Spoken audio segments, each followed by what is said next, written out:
Sinabi ni Marcos na mahiya kayo, dapat clean na clean siya.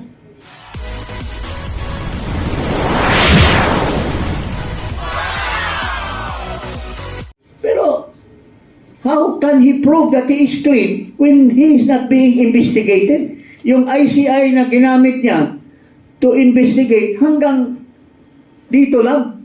Pero, it's beyond reach sa kanya. Kaya sabi ng mga tao, useless yung ICI kasi, halimbawa, si Sandro Marcos, inimbestigahan.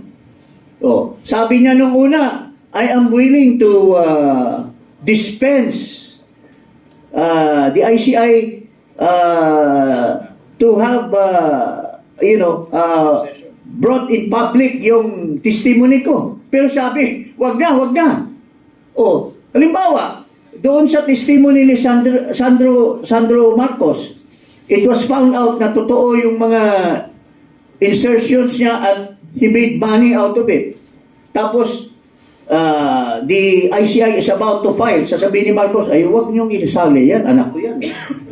O, saan ang katuturan ng ICI na yan? Kasi ang may control sa report at sa endorsement sa Ombudsman is still the President. Siyang gumawa ng ICI na yan. So, anong saysay ng ICI? Kaya nga, sinabi sa akin ni Babe Singson, akong unang nakakalap nung sinabi ni Babe Singson that he was resigning kasi ginagamit lang siya. Yung kanyang kredibilidad, ginagamit lang ng ICI. At muro-muro lang ang ginagawa ng ICI. So, yun po mga kababayan, ilagay nyo sa pag-iisip nyo, kayo, kung nakikinig kayo sa sinasabi ko, I am calling the Ombudsman to investigate Marcos Jr., itong Pangulo ng ating bansa.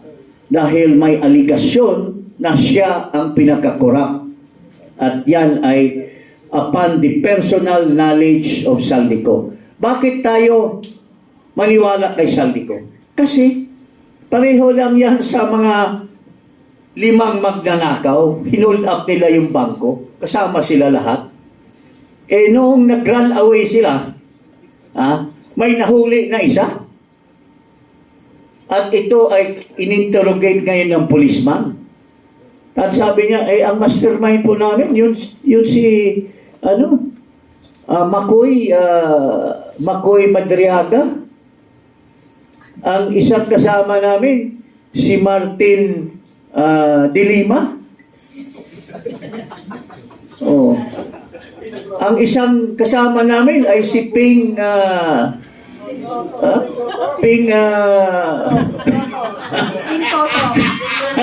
So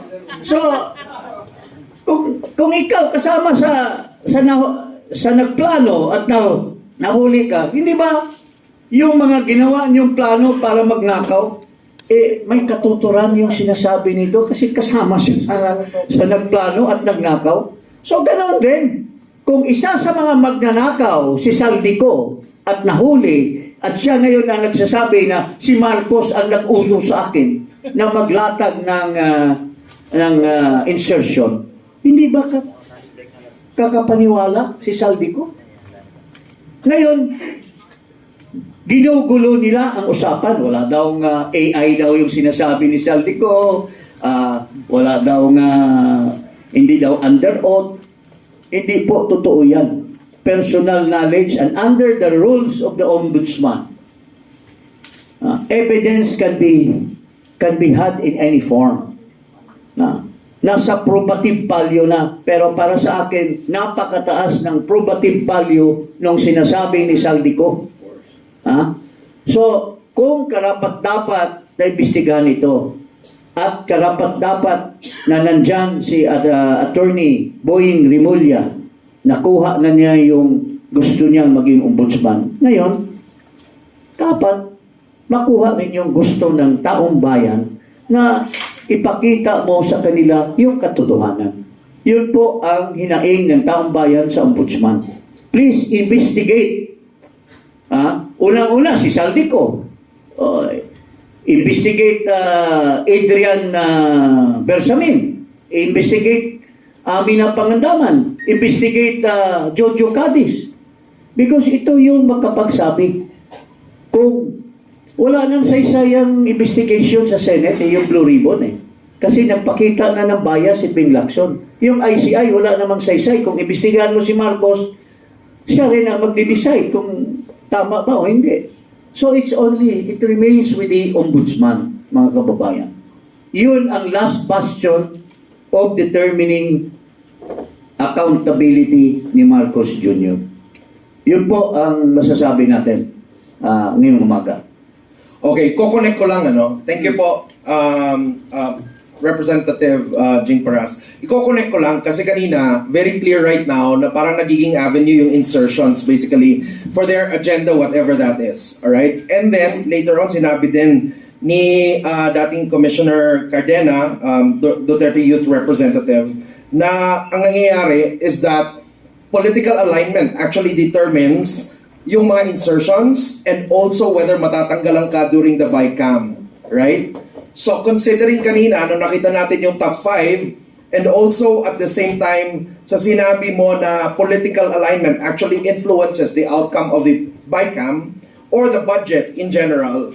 So what do you think? Gaano ka-dangerous itong practice na to? That's question number 1. And the second question, sa 2026 budget, ano kaya ang niluluto if may influence yung political alignment dun sa magiging outcome ng budget?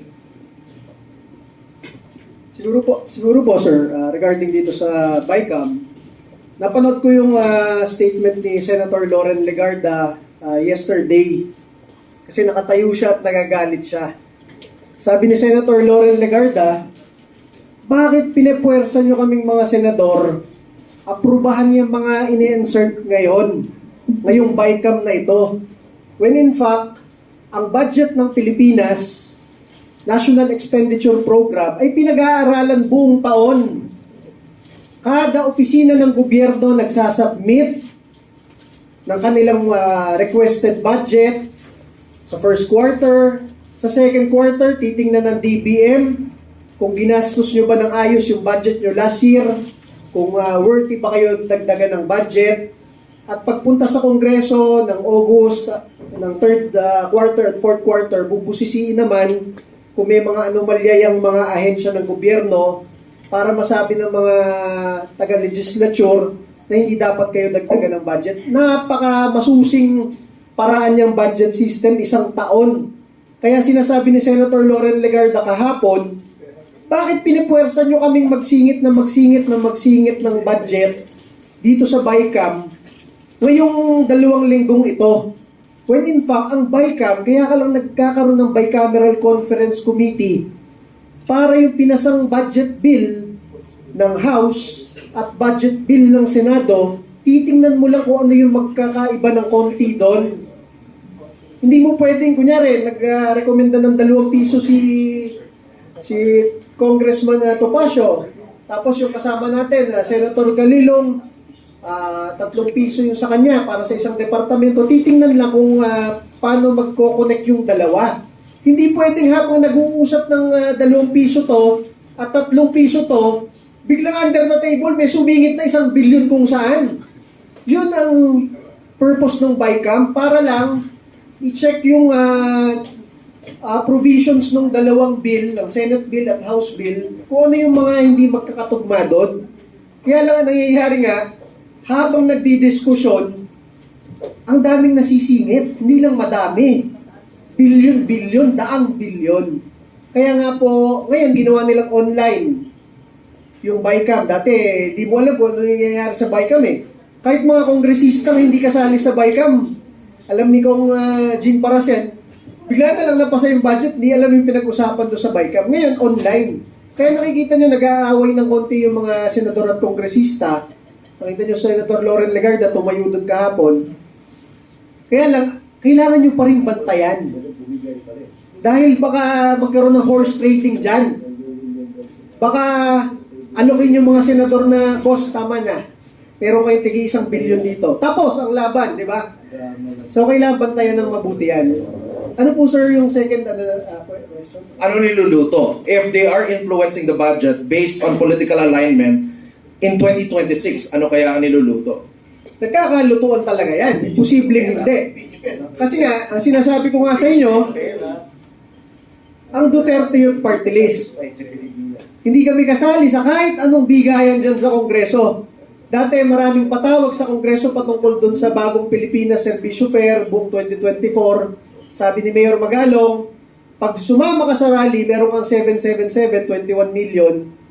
Sa lahat ng imbitasyon, 31 na imbitasyon, 0 yung Duterte yung party list doon. Hindi kami sumasama sa ganyan na pupunta ka para bigyan ka ng pera. Mas marami pa kaming panahon pumunta sa youth leadership training sa kampo ng AFP at PNP laban sa NPA. Yun ang aming pinagkakaabalan sa Duterte Youth. So, maliban do sa mga ganong klaseng bigayan, alam mo na bakit nagkakaroon ng insertion ngayon. Di ba? Yung nangyari sa Duterte Youth Party List, hindi insertion, talagang zero kami. After manalo, 0 seat pa sa Kongreso, hindi pa makaupo, di ba? So, bakit ganyan? Bakit merong mga insertion? Ang sabi ng aking mga kasama dito, sila naman ang sanay na, dating Congressman na Jing Paras, yan nga, dahil sa February, magkakaroon ng panibagong impeachment, at paano mo mayayaya yung mga kongresista na yung iba doon, di naman talaga nagsasalita para sa taong bayan, tahimik lang, di aalokin mo ng mas malaking budget. Normally, sa experience sa House, gagawin nilang FLR yan for later release. Kasi binigyan ka na ng instruction ngayong January, hindi muna nila i-release yan. Unless hindi ka pumirma sa February impeachment. O, ganyan nangyayari dyan. Boss, isingit ko lang bago ko makalimutan yung sinasabi kong isang punto ko dun sa ano. Hindi kasi ako makatulog ng 3 araw dito sa Ramil Madriaga na to Nabibwisit talaga ako, hindi pa naman ako nakainom ng losartan. Pero partner masingit ko lang, mabigat dinalaw ni Dilima. Dinalaw pa ni Dilima. Oo. Kaya hindi na daw Jonel, Ramil. Ito, banggitin ko lang po ng mabilis sa inyo Kami sa Duterte Youth Party List, more than 10 years na namin kasama si Mayor Sara Duterte, Mayor Rodrigo Duterte, Vice President Sara Duterte, Pangulong Rodrigo Duterte. Pag kami napunta sa Davao o sa Malacanang o sa mga opisina nila, normally, kami, hindi agad namin kilala yung mga abogado doon, mga politiko, pero kilala kami, Yusek Cardema, Congresswoman Cardema, binabati kami. Pero, pagpatungkol sa Armed Forces of the Philippines at Philippine National Police, mga PSG, VP PSG, mga nakadetail sa Malacanang sa Davao, kilala namin karamihan yan. Kasi pag napunta kami doon, sasaludo pa yan. Sir, kamusta po? Idol po namin kayo, laban lang po sa NPA. Kasi nga kami lumalaban sa Kongreso, laban sa NPA. Kaya karamihan ng mga security detail ng Pangulo sa PSG at ni Vice President Sara Duterte sa VP PSG, kahit nung mayor pa siya sa Davao City, kilala namin karamihan yan.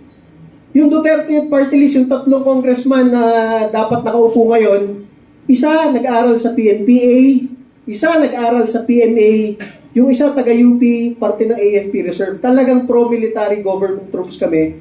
Hindi namin kilala yung Rodel Madriaga na yan, na bigla na lang, Ramil Madriaga na yan, na bigla na lang lumabas. Tinawagan agad namin yung mga members ng Duterte family. Sabi, parang hindi rin namin kilala yan Kahit yung mga security, mga dating PSG commander, Yusek, hindi namin kilala yan.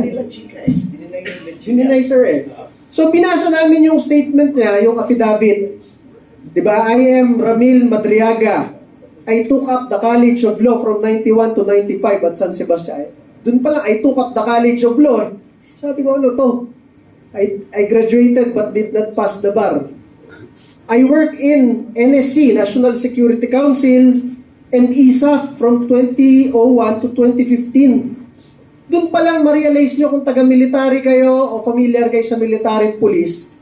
Paano nangyari na nagtatrabaho ko sa National Security Council, tapos nagtatrabaho ko pa sa Intelligence Service Armed Forces of the Philippines? Hindi ka nga parte ng AFP Wala siyang ranggo. sa armed forces kahit private o corporal. Wala siyang ranggo sa PNP kahit patrolman. Hindi siya parte ng mga tropa ng gobyerno, pero sinasabi niya nagtatrabaho siya sa Armed Forces of the Philippines at sa NSC. Pangalawa, I worked in the NSC NBI from 2018 to 2020. Paano nangyari nagtatrabaho ka sa National Security Council, tapos nagtatrabaho ka rin sa NBI under ng DOJ doon sa 2 taon na yon? Anybody na familiar sa government service, alam niyo na agad sinungaling eh. Pangatlo, from 2018 to 2021, I worked in the NSC, National Security Council, PSG, Presidential Security Group, and GHQ, General Headquarters. Ano yun? Eh yun rin yung same date nung nagtatrabaho ko sa NBI. So nagtatrabaho siya sa 4 na ahensya ng gobyerno, imposible yun. When you work in the PSG, separate unit ka na ng armed forces. Kasi pag nagkaroon ng kaguluhan sa bansa, nakadepensa lang kayo sa Pangulo. So yung sinasabi niya, nagtatrabaho siya sa PSG, sa GHQ, sa Camp Aguinaldo, sa NSC, sa Biluna, at sa NBI, sa Maynila, sabay-sabay, doon pa lang makita nun niya na abnormal tong tao na to. Talagang ma-high blood ka sa ano. Pangatlo, at the start of the 2016 election campaign, then Congressman Roy Logoles introduced me to the Duterte family to provide political and security advice. Pare, mapapainom talaga ako ng losartan eh. Una, si Congressman Roy Logoles, yung binanggit niya, patay na, kaya hindi mo ma-verify kay Roy Logoles. Pero nagsalita si Malu Tiquia, Chief of Staff ni Roy Logoles, hindi rin daw niya kilala yan. Dun pa lang, di ba? Pangalawa, inirekomenda ka nung patay na congressman sa Duterte family para ikaw ang mag-provide ng political and security advice kay Mayor Duterte. Pare, veteran politicians yung mga Duterte. Ang tatay ni Pangulong Duterte, gobernador na, 1950s, 1960s. Cabinet secretary na, 1970s. Ang anak, mayor, long term, naging congressman, naging presidente pa. Tapos, ikaw ang magbibigay ng political advice dito sa political family na ito.